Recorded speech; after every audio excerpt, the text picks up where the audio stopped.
Hace algunos días leía ahí por las redes, por Facebook, un suceso, un matrimonio, una mujer que estaba por dar a luz, y en ese momento de unos días o unas semanas antes de dar a luz, entró en coma, y al entrar en coma ponía en riesgo la vida del bebé.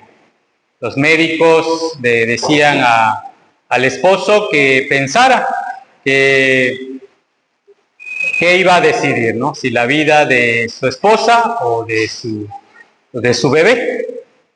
Él no sabía qué decir, dice, solo tenía esperanza de que ambos se lograran, de que tanto el bebé como ella pudieran volver a estar con él.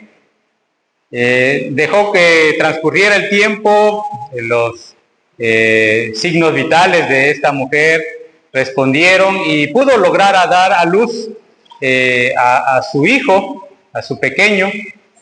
El padre feliz, sin embargo, también en su corazón no perdía la esperanza de que su esposa volviera. Los médicos lo veían difícil, decía esa publicación, imposible prácticamente. Incluso le llegaron a decir que ya decidiera en desconectarla.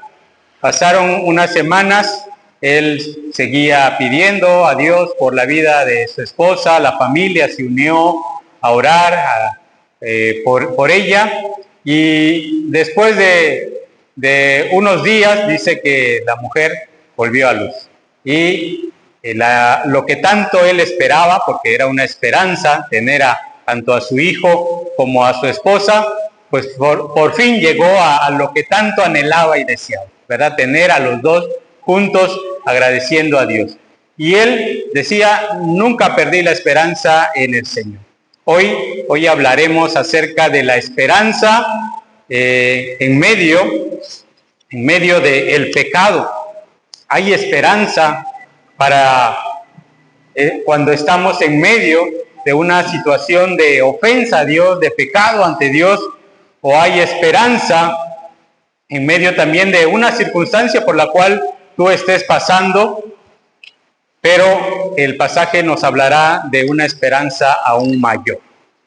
Vayamos a Esdras capítulo 10. Y bueno, ¿qué creen? Terminamos con esto el libro de Esdras. Estamos ya en el capítulo 10 y este será el último capítulo que veremos de este libro de Esdras. Esdras capítulo 10. Y déjenme leerles del versículo 1 al versículo 3. Síganme con sus vistas.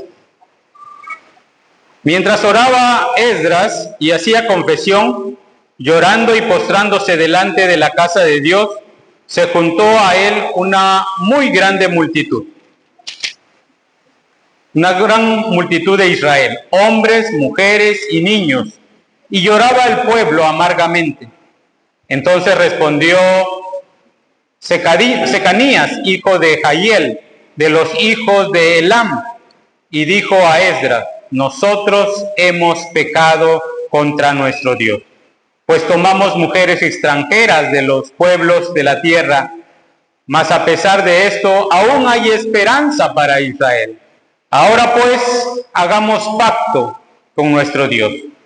Despediremos a todas las mujeres y a todos los nacidos de ellas, según el consejo de mi Señor, y de los que temen el mandamiento de nuestro Dios. Hágase conforme a la ley.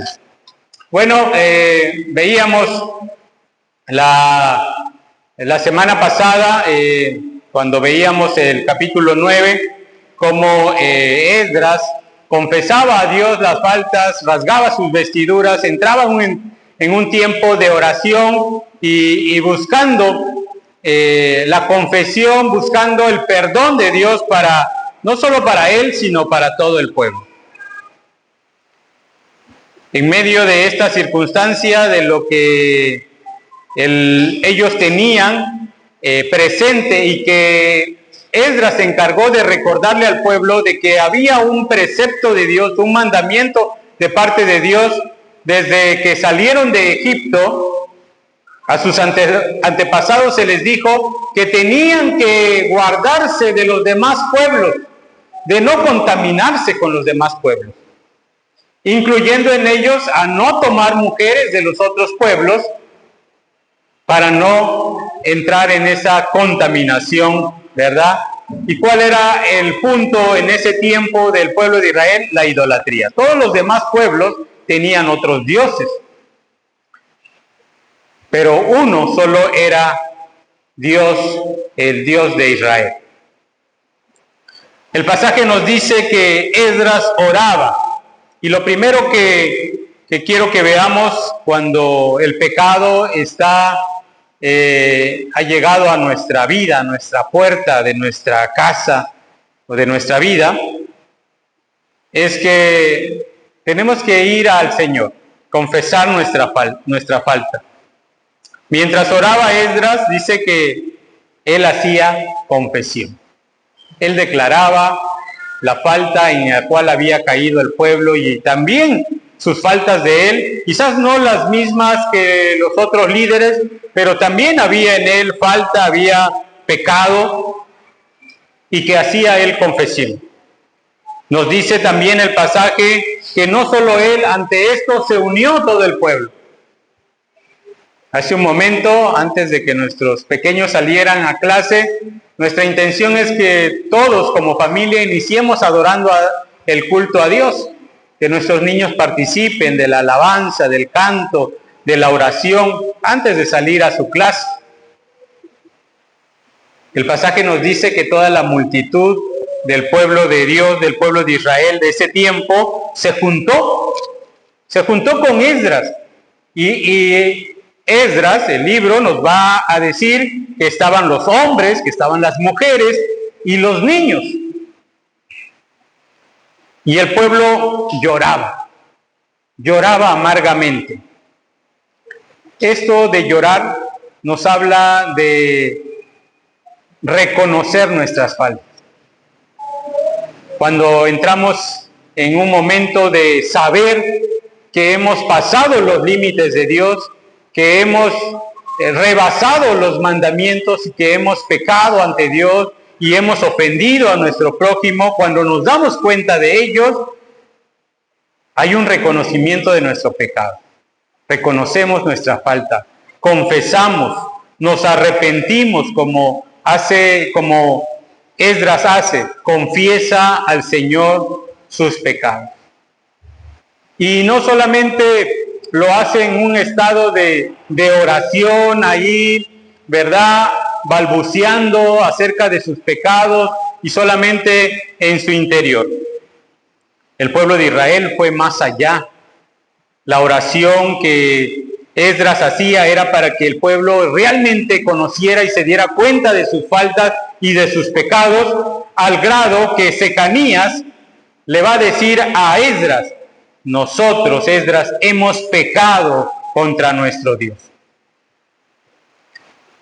Y va a decir el pecado que habían hecho.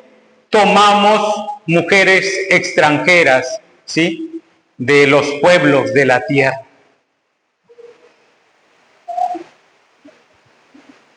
A veces solo decimos, bueno, el Señor sabe en qué he fallado. El Señor sabe mi pecado. Pero Secanías va más allá y reconoce la falta de manera pública y audible. Santiago en su carta nos va a decir que confesemos nuestras faltas o nuestros pecados unos con otros. Más que solamente ir al pastor o al líder y decir mis faltas, también podemos hacerlo con otros hermanos. Recuerden, somos un cuerpo. Somos un cuerpo y como un cuerpo tiene diferentes miembros, todos nos ayudamos mutuamente. Cuando alguien te declara su falta, cuando alguien te habla de algo que ha cometido, no es con la intención que lo publiques y que lo des a conocer, sino que la intención es que le ayudes, que ores por él, que le acompañes en ese tiempo, en ese momento. Secanías va a decir: Esdras, hemos pecado contra nuestro Dios. La confesión de pecados, hermanos, es a través de la oración, sí, pero también es de la confesión unos a otros, con hermanos que nos pueden ayudar, con aquel que va a nuestro lado caminando y que también está luchando contra el pecado. Cuidados dice el apóstol Pablo, mire, alguno que piense que está bien delante de Dios, tenga cuidado con decir: no, yo no soy como los demás. Todos estamos en este caminar, en la lucha contra el pecado.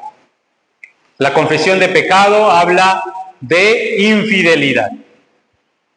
El pueblo había sido infiel al Señor al cometer esta falta, al olvidar los mandamientos del Señor y tomar mujeres de otros pueblos, ¿sí? Y de esa manera ofendieron al Señor. Pero no solo eso, veíamos en la semana pasada que habían participado de la idolatría. No solo es porque tomé a la mujer extranjera, no solo eso. ¿Será que solamente es porque tomaron una mujer extranjera? Ahí en el linaje de Jesús hay mujeres extranjeras. ¿Saben? ¿Recuerdan una de ellas? Bueno, Rahab se integra al pueblo de Dios, pero hay Ruth, ¿sí? Que es la abuela, ¿sí? De David, bisabuela de David, de donde viene el Salvador. Ella era moabita y Booz la toma como esposa, ¿sí? No era solamente por tomar una mujer extranjera, sino que el pueblo de Dios fue más allá, participó. ¿Cuál era la intención de Dios al integrar a mujeres de otros pueblos o a hombres de otros pueblos? Al extranjero que mora dentro de ti, que reconozca que hay un solo Dios. La intención de los varones, porque ¿quiénes fueron infieles? ¿Las mujeres de los pueblos extraños o los varones del pueblo de Israel? Los varones sabían en la ley de Dios que no debían tomar mujer extranjera. Ellos fueron los infieles. Sin embargo, Dios en su misericordia no está, a lo largo de la Escritura, no está haciendo a un lado a los demás pueblos, sino que lo hagan en cuanto al proceso que Él quiere. Si quieren ser parte del pueblo de Dios, decía a los varones extranjeros, bueno, que crean en ese Dios, que se circunciden, decía, ¿no? Las mujeres, que tú tomes como mujer, que tema al Señor, que crea en el Señor. Y Ruth, ¿verdad que le dijo a su suegra? No me pidas que me aparte de ti, que te deje. Tu Dios será mi Dios, tu pueblo será mi pueblo. Hay una convicción de fe de Ruth por ese Dios. Y Dios recibe a esta mujer y la toma para ser del linaje de David y de donde iba a venir el Salvador. Varones, la recomendación para nosotros, los varones jóvenes que un día se van a casar, ¿sí?, es que lo mejor es que tomen del pueblo de Dios. Ese es lo mejor. Les advertimos de las consecuencias que pueden venir al unirse a una mujer que no teme al Señor. Pero no podemos impedir que si ellos toman la decisión de unir sus vidas. Oramos y nos unimos a estar clamando por ellos. Pero no hay mejor que dos que caminen estando de acuerdo en un mismo Dios, en un mismo Señor, en una misma guía en cuanto a la palabra de Dios. Eso seguirá siempre. Así es la indicación del Señor. Bueno, esto hicieron los varones. Fueron infieles a la palabra de Dios. Pecaron. Y por eso Esdras hacía confesión de pecado. Y el pueblo se unió. El pueblo reconoció que había pecado. Pero el Señor es bueno y misericordioso. Y hizo que el pueblo viniese al arrepentimiento e hiciera reformas a su vida. Versículo 3. Ahora pues dice, hagamos pacto con nuestro Dios. Y despediremos a todas las mujeres y los nacidos de ellas según el consejo de mi Señor y de los que temen el mandamiento de nuestro Dios. Hágase conforme a la ley. ¿Qué es el arrepentimiento, hermanos? Es el pesar sincero, dicen el diccionario, por las acciones, palabras o inacciones pasadas, acompañado de la voluntad firme de cambiar de conducta y asumir la responsabilidad. ¿Cuál es el pensamiento bíblico? ¿Cuál es en cuanto al arrepentimiento? El arrepentimiento bíblico, lo decíamos en algún momento, es dar vuelta, ¿sí? Dar un giro de 180 grados, ¿sí? En mente, cambiar nuestra forma de pensar para que cambie nuestra forma de vida, nuestro estilo de vida, impulsado por Dios, donde se rechaza el pecado y se vuelve a Dios. Amamos ahora a Dios y desechamos el pecado. Ese es arrepentimiento. ¿Va acompañado de fe? Claro que sí, porque la fe nos dirige a Cristo. La fe se pone en Cristo Jesús y la fe nos dice que pongamos nuestra mirada en el Señor Jesucristo, el cual es el autor y consumador de nuestra fe. Ahora bien, el arrepentimiento no es un acto único, solamente ya me arrepentí y todo cambió. Todo de la noche a la mañana, no, sino que es un proceso continuo, necesario en la vida del creyente para lograr la santificación. Por eso venimos los días domingo y tenemos un tiempo de confesar nuestras faltas. La intención en el culto de poner el acto de confesión es para que tú de manera personal en ese momento confieses tus faltas al Señor. Te arrepientas, los declares, ahí en oración. Tal vez más adelante lo platicarás con alguien que te ayude a caminar en el arrepentimiento. Este acto de arrepentimiento también lleva a tomar medidas. El pueblo, por medio de Secanías, diciéndole a Esdras, dijo, bueno, vamos a despedir a las mujeres y a los niños. Y uno diría, bueno, qué duro, ¿no? Tener que despedir a las mujeres que un día tomaron, ¿sí? Y a los hijos que habían procreado. No es lo mejor, no fue lo mejor. Quizás no fue lo mejor. Pero nos da pautas a que en nuestra vida, cuando nos enfrentamos al pecado, tenemos que tomar decisiones, ¿sí? Tenemos que enfrentar el pecado duramente, poner posición, ¿sí? Y es ahí donde a veces nos cuesta tomar decisiones, ¿verdad? Abandonar el pecado.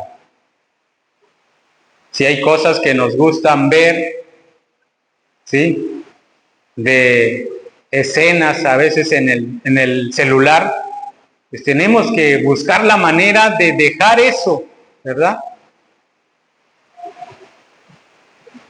Por eso es necesario a veces que tengamos a alguien que nos acompañe. Un amigo un día decía, bueno, yo lo platiqué en mi pecado con un hermano y por eso él me hablaba, me decía, ¿cómo estás? ¿Dónde estás? ¿Estás solo o estás acompañado? Y yo tenía que decirle, no, estoy solo. No es bueno que andes solo, ya sabes con lo que estás luchando, ¿no? ¿Qué estás viendo? Me hablaba en la noche. ¿Qué estás viendo? Cuidado, porque eso te va a llevar a volver a pecar, a caer otra vez. Necesitamos tomar medidas estrictas, ¿sí? El arrepentimiento nos lleva a tomar esas medidas. El pueblo en su momento tomó esta decisión. Dejar a las mujeres y a los niños. Digo, en mi punto de vista no fue quizás lo mejor. El apóstol Pablo en Corintios va a decir a los hombres y mujeres creyentes, aquellos que se estaban convirtiendo, los gentiles, les va a decir, si tú decides continuar con esa mujer que no es creyente, hazlo para el Señor. Igual a la mujer. Si tú has decidido, ahora te toca dar buen testimonio delante de ese esposo que no es creyente o de esa esposa que no cree en el Señor. ¿Qué dice el apóstol Pedro en 1 de Pedro capítulo 3? El evangelio de esas mujeres era de callar ante las quejas, ante los insultos del varón, para que él de esa manera pudiera creer. 1 de Pedro, déjenme buscarlo.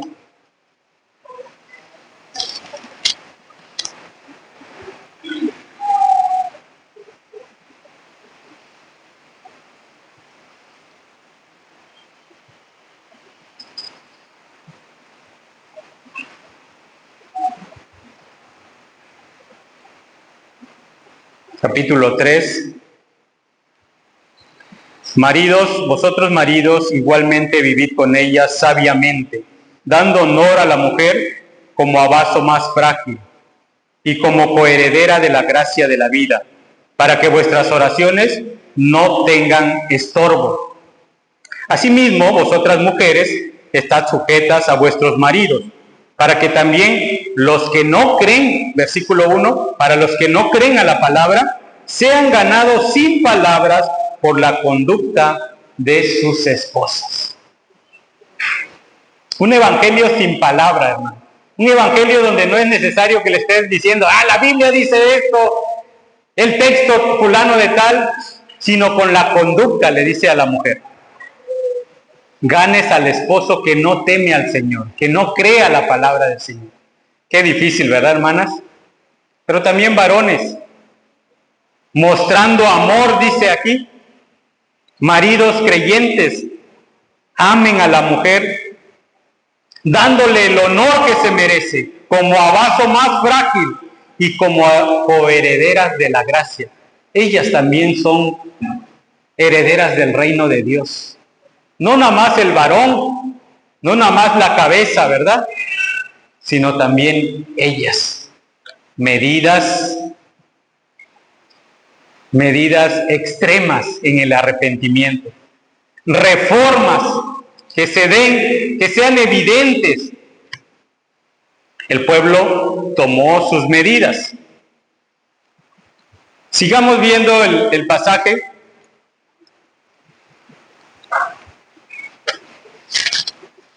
Ahora vayamos a lo tercero. Ya vimos la confesión, ya vimos el arrepentimiento o las reformas, y ahora veamos, aún hay esperanza. Versículo 3. Ahora pues, después de haber dicho que iban a tomar esas medidas, Dice, y de los que temen el mandamiento de nuestro Dios, y hágase conforme a la ley. Hagamos pues un pacto. Hagamos pues un pacto.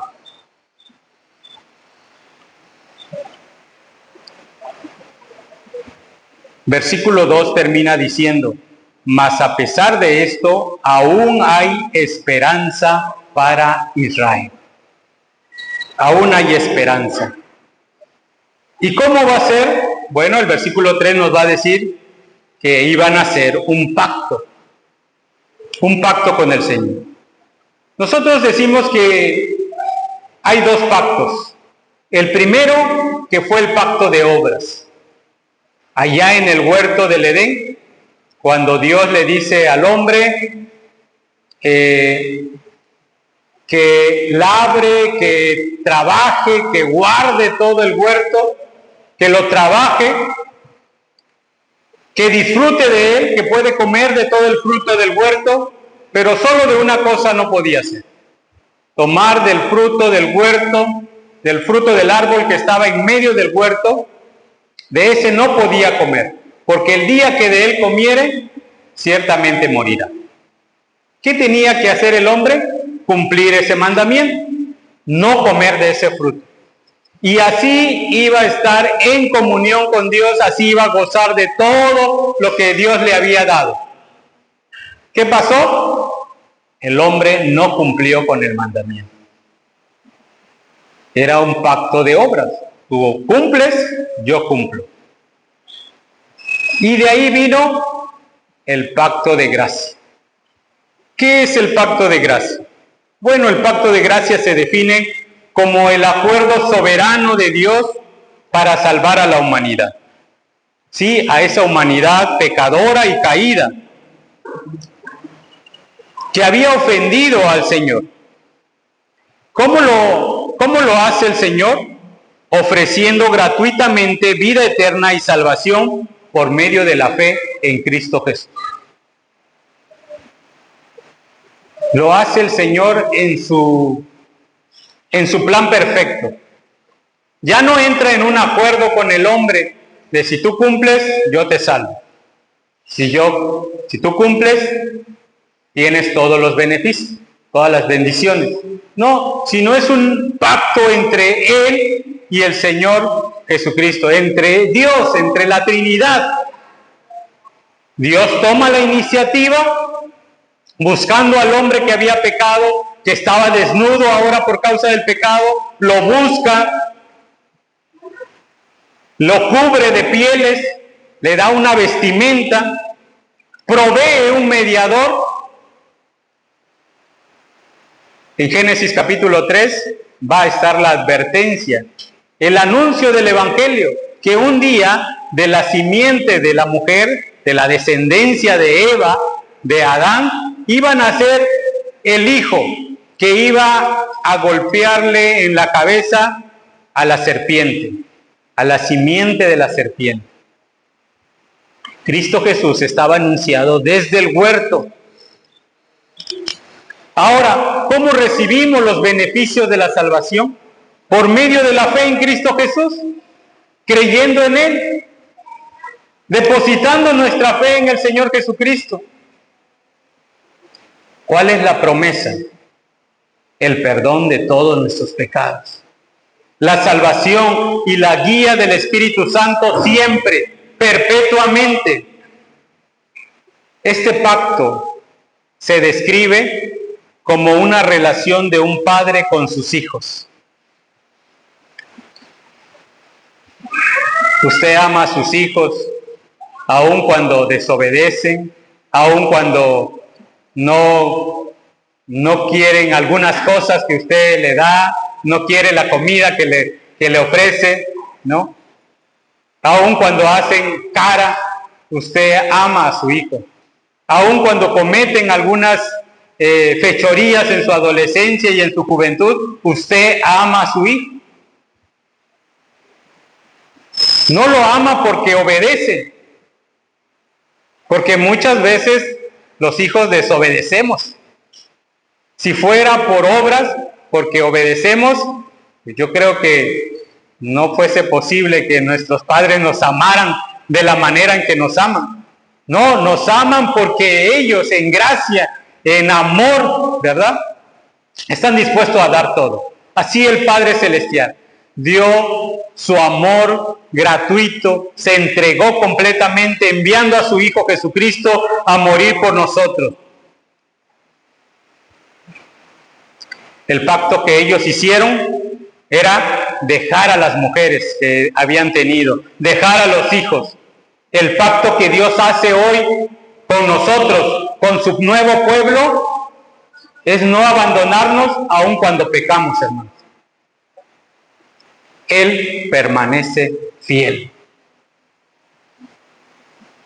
Si fuese porque nosotros obedeciéramos la ley de Dios, que Dios nos amara, ¿desde cuándo el Señor ya nos hubiera dejado de amar? Porque todos pecamos, todos ofendemos a Dios. No hay, dice la Escritura, no hay ni siquiera uno que ame y tema al Señor con todo su corazón. Aún hay esperanza. Versículo 19. Y ofrecieron, a la mitad de ese versículo dice, y ofrecieron como ofrenda por su pecado un carnero de los rebaños por sus delitos. El sacrificio del cordero representaba, ¿verdad?, el sacrificio que iba a suceder más adelante. Había perdón de pecados cuando en el pueblo de Israel, en el antiguo pacto, era traer un cordero, sacrificarlo, derramar su sangre, y eso era agradable delante de Dios, porque representaba lo que un día el Hijo del Padre iba a hacer.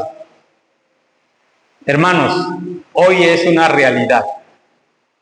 Hoy el Señor Jesucristo ya murió por nuestros pecados en la cruz. ¿Qué necesitamos hacer? Depositar nuestra fe en el Señor. Si tú no lo has hecho, aún hay esperanza.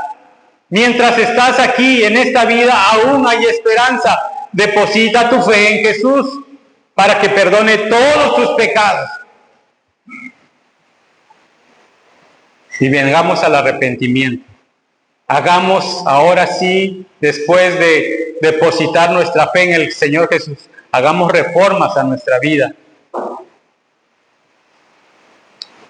Los hombres fueron infieles, hermanos. Los hombres de ese tiempo que nos cuenta Esdras fueron infieles porque no cumplieron al mandamiento de Dios. Tomaron para sí mujeres que no eran del pueblo de Israel. El Señor Jesucristo, hermano, el Señor Jesucristo dice que a lo suyo vino y los suyos no le recibieron. Vino a su pueblo, mas a todos los que le recibieron, a los que creen en su nombre, les dio potestad de ser hechos hijos de Dios. Mas aquellos que no son del pueblo de Israel, pero que hoy depositan su fe en el Señor Jesucristo, hoy los toma como suyos, como su esposa. Recuerden, la iglesia es la imagen de esa esposa del Señor. Esos hombres del pueblo de Israel decidieron abandonar a su esposa. El Señor Jesucristo a su iglesia, a su esposa, no la abandona, no la echa fuera, no la despide con sus hijos, porque los ha tomado una vez y para siempre. ¿Y qué hace el Señor con nosotros hoy en día? Porque somos la esposa infiel. Aquí sí, la esposa es infiel. El esposo, el Señor Jesucristo es fiel. La esposa es infiel, la iglesia. Mientras el Señor dice, nos está limpiando nuestros vestidos, le está quitando las arrugas, lo está planchando, lo está purificando, para presentarse un día en las bodas una esposa radiante, sus vestiduras blancas. Es lo que el Señor está haciendo hoy con nosotros, hermanos. Por eso el Señor no quiere dejarnos con nuestros pecados, con el pecado que hemos cometido. quiere purificarnos, quiere lavarnos. Aunque eso, hermanos, muchas veces es doloroso. Muchas veces eso da vergüenza cuando el pecado sale a luz, cuando aquello que hemos cometido. Pero lo hace el Señor por amor a nosotros. No está dispuesto a abandonarnos. Está dispuesto a ser fiel hasta su venida. Vamos a orar. Padre eterno, gracias, Señor, por tu palabra.